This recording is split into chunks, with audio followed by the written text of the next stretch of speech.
Augustus സീസറിന്റെ ഭരണവർഷം ഹെറോദേസ് എന്ന രാജാവിന്റെ കാലത്താണ് യൂദയായിലെ ബെത്ലഹേമിൽ ഉണ്ണീശോ ജനിക്കുന്നത്.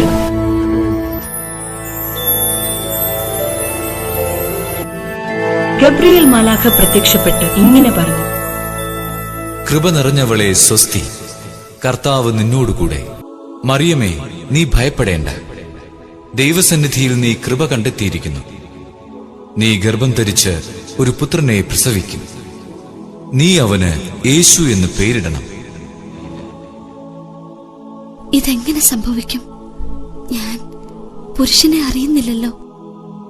പരിശുദ്ധാത്മാവ് നിന്റെ മേൽ വരും. അത്യുന്നതന്റെ ശക്തി നിന്റെ മേൽ ആവസിക്കും. ആകയാൽ ജനിക്കാൻ പോകുന്ന ശിശു പരിശുദ്ധൻ, ദൈവപുത്രൻ എന്ന് വിളിക്കപ്പെടും. ഇതാ, നിന്റെ ചാർച്ചക്കാരി വൃദ്ധയായ എലിസബത്തും ഗർഭം ധരിച്ചിരിക്കുന്നു. വന്ധ്യയെന്ന് പറഞ്ഞിരുന്ന അവൾക്ക് ഇത് 6-ാം മാസമാണ്. ദൈവത്തിന് ഒന്നും അസാധ്യമല്ല.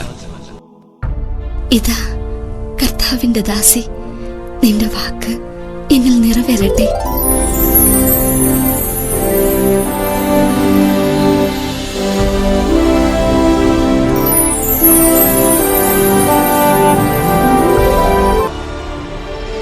ദാവീദിന്റെ പുത്രനായ ജോസഫ്, മറിയത്തെ ഭാര്യയായി സ്വീകരിക്കാൻ നീ ശങ്കിക്കേണ്ട. അവൾ ഗർഭം ധരിച്ചിരിക്കുന്നത് പരിശുദ്ധാത്മാവിൽ നിന്നാണ്. അവൾ ഒരു പുത്രനെ പ്രസവിക്കും. നീ അവന് യേശു എന്ന് പേരിടണം. അങ്ങനെ ഏതാനും നാളുകൾക്ക് ശേഷം നസ്രത്തിൽ നിന്നും യൂദയായിലെ ബെത്ലഹേമിലേക്ക് അവർ ഒരു യാത്ര നടത്തി. അഗസ്റ്റസ് സീസറിന്റെ കൽപ്പന പ്രകാരം ജനസംഖ്യയിൽ പേര് ചേർക്കാൻ.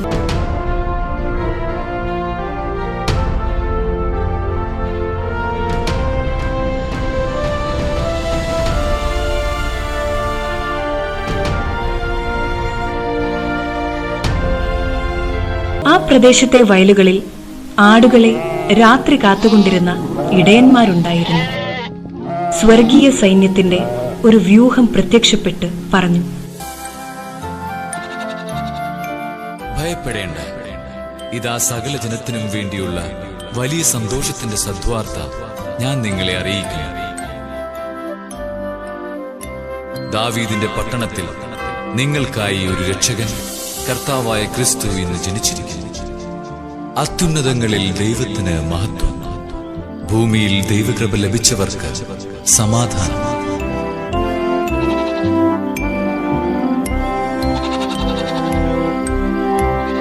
പൗരസ്ത്യ ദേശത്ത് നിന്ന് വന്ന 3 രാജാക്കന്മാർ. അവരും ഉണ്ണിയെ തേടി ജെറുസലമിലെത്തി. കിഴക്ക് അവർ കണ്ട ആ നക്ഷത്രം, അത് അവർക്ക് മുന്നേ നീങ്ങിക്കൊണ്ടിരുന്നു. ദൂരെ നിന്നും ദൂരെ ദൂരെ നിന്നും മരുഭൂവിൻ വഴികളിലൂടെ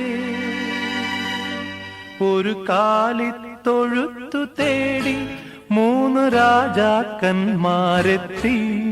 അവർ കുമ്പിട്ട് ആരാധിക്കുകയും പൊന്ന്, മീറ, കുന്തിരിക്കം എന്നിവ കാഴ്ചയർപ്പിക്കുകയും ചെയ്തു.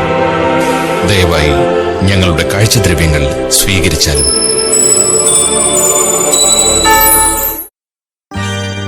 യഹൂദിയായിലെ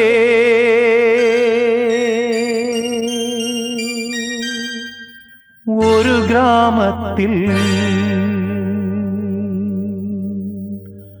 ഒരു ധനുമാസത്തിൻ കുളിരും രാവിൽ രാപാർത്തിരുന്നു രജപാലകർ. ദേവനാദം കേട്ടു ആമോദരാ.